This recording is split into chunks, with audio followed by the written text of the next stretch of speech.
Hello and welcome, people of the internet. We're here with another team builder for the TBL Season 6, this time for Week 6. So please be sure to give this a watch and watch the video that will be coming out the day after this one. And yep, so this week we're up against Manbird, coach of the Indianapolis Dragapults. Their team is Rimbombi, Tauros, Jirachi, Zapdos Galar. They're the ones we got the Keldeo off of for the Zapdos Galar. They also have access to Drapion, Rotom Heat, Gorgeist, Mamoswine, Seeking, and Togetic. Their team is incredibly powerful. A lot of counters to our team. So we're going to try to pull out a win where we probably shouldn't. So let's get into the team, I guess. We're going to start off with Cyborg, who is our Conkeldeo for the week. Now, as you can see, I'm doing something experimental this week where I'm going to try to show you the Pokemon to the side here, and so that way you can see their EV spread as well as the ability and item and their moveset all in one. So as you can see, this thing is max HP, max special defense, and 4 in defense. This thing has no attack investment at all. But yet it's an all-out attacker. That is because with this spread, as long as that Rimbombi is not Specs, it cannot one-shot the Conkeldeo. So we should be able to revenge kill with things like Poison Jab. We should also be able to 1v1 other Pokemon as well. We can't do the 1v1 the Jirachi, but we can 1v1 most of the rest of the team. So that's pretty much what we were after. And yeah, we also can't 1v1 the Zapdos because Brave Bird is a thing. But if it's a special attacker and it's not Jirachi, we can probably 1v1 it. We can also 1v1 the Mamoswine as well. And that is the Conkeldeo. It's basically just our late game sweeper / revenge killer. So up next we have Gigallif. Terra the Gigallif. As you can see, this thing is holding an assault vest. It's not holding an eject button. It's not holding a leftovers. It is holding an assault vest. I kept looking at leftovers. I was like, this thing just needs some sort of recovery, which it has to either have leftovers or rest, which either of those means it can't have the assault vest, which is what allows this thing to so comfortably switch in and threaten the Rimbombi. Specs Rimbombi was doing about 22% to this thing in testing, so if it's not Specs, yet again, if that Rimbombi is not Specs, I am scared of Specs Rimbombi, okay? But if it's not, then we can comfortably 1v1 it. As long as it doesn't have Gear Drain, Energy Ball, that sort of thing. Grass-type moves do hurt this thing.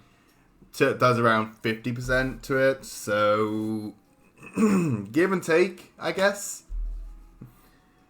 But yes, this thing is basically a revenge killer. I'm expecting Willow on quite a few of his Pokemon. Namely Rotom Heat or Gorgeist. Either those things have Willow, then Facade is suddenly doing a ton of damage. It's putting in a bunch of work. And if they don't have Willow, then I just never have to click Facade. It was a free move.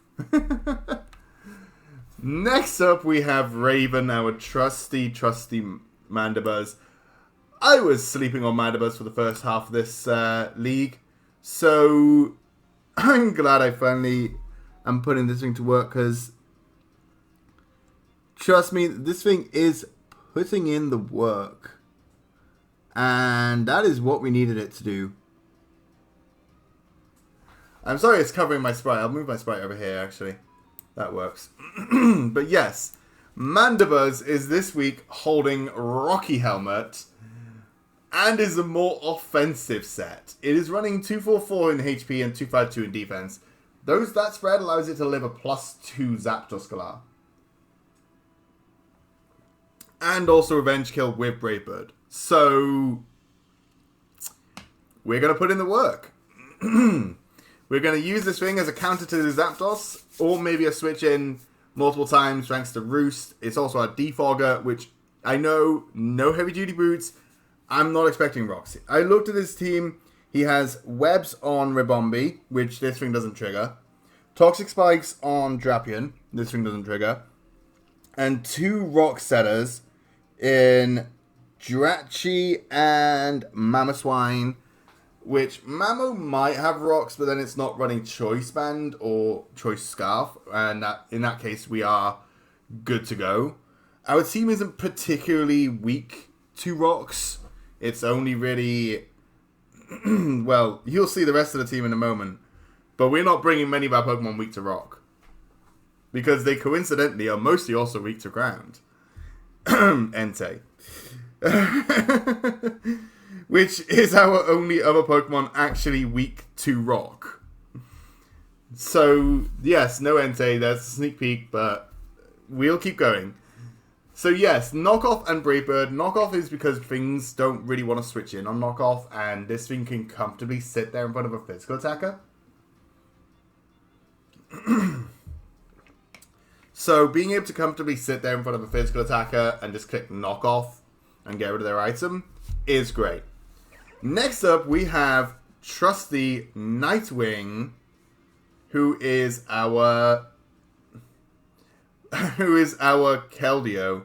Sorry, I'm gonna have to adjust this slightly so that you can actually see the bottom Pokemon, which is Dracozolt. I'm hoping you guys can still read that. To be fair, I can probably crop off this top bit here. I'm still working on this, guys. I'm still working on it. It's not perfect yet, but I'll work out how to show you the spread. I just can't input text without it being huge, so I'm just having to make do with what I have access to. So, Keldeo, the Resolute form, again, because we're going special on Keldeo a second time,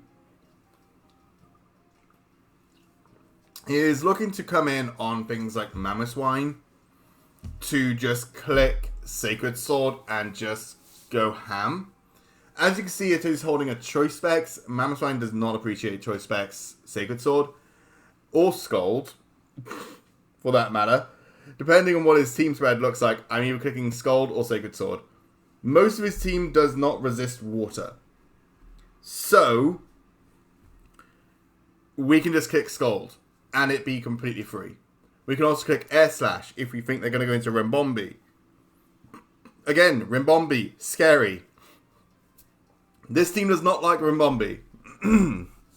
So we are making sure that we can actually click moves on that thing, switching in.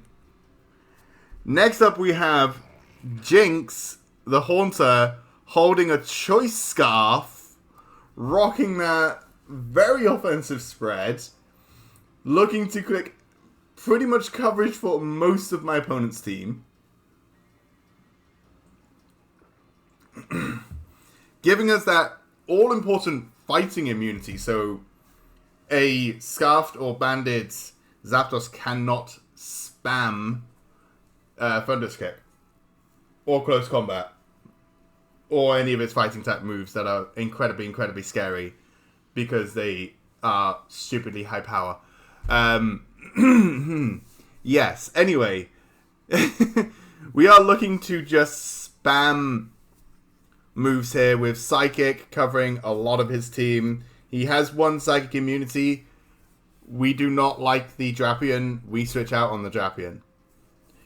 But most of his other team is weak to Grass, Ghost, Poison, or Psychic.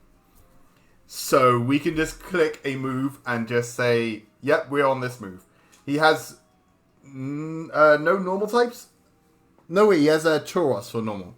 So he could swap into the Tauros on the Shadow Ball or the Drapion on Psychic. or the Jirachi on the Surge Wave. If any of that happens, we just swap out, reset the Haunter.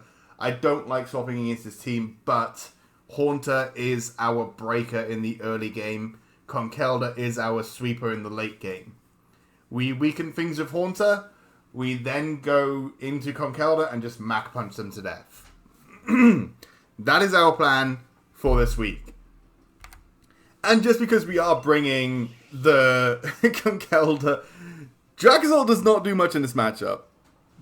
I don't think. I'll be surprised if it does much. But it lives a Moonblast from the Jirachi and 2-hit KOs with Earthquake or Bolt Beak in Sand. That is all we needed to do.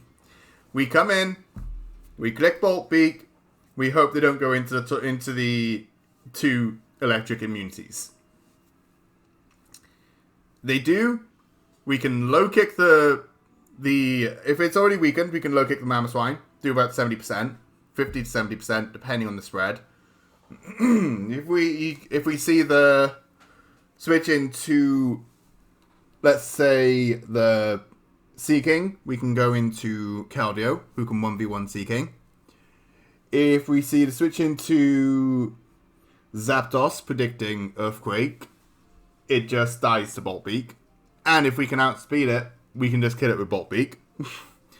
We are heavy duty boots, so we are not afraid of sticky webs. Most of our team doesn't care about being slow. The only ones that care about being slow are either holding a Choice Scarf and Levitate, Haunter, or our Keldeo. Those are our fast Pokemon. One of them's holding a heavy duty boots, one of them is Levitate, and the other one cries if webs are up. So, yeah. That's the team for this week, guys. It is going to be amusing. Let's just say amusing. I don't expect to win. I hope to win. I really, really hope to win. I want this win. I don't want to end up 3-3. I want to try to push to be 4-2. Because that's the stakes right now, guys. We are second in division. If we win this week, we keep our second in division slot. If we lose this week, we might lose our second in division. We might get pushed to third, or even fourth. Everything is to play for right now, and I want that second place. So we're going to push forward, guys. We're going to try to get that win. We have the drive to win. Can we pull it through? On paper, the team looks solid. This team looks like it could very well be the team that wins us the match. But we've just got to try to find the opening, get the Pokemon in, and get that W. So that's what's going to happen today, guys. That's what's going to happen tomorrow, guys. We're going to try to get that W. We're going to try to push and break the opponent's very scary team. And I will see you all in that battle video. Take care and be kind.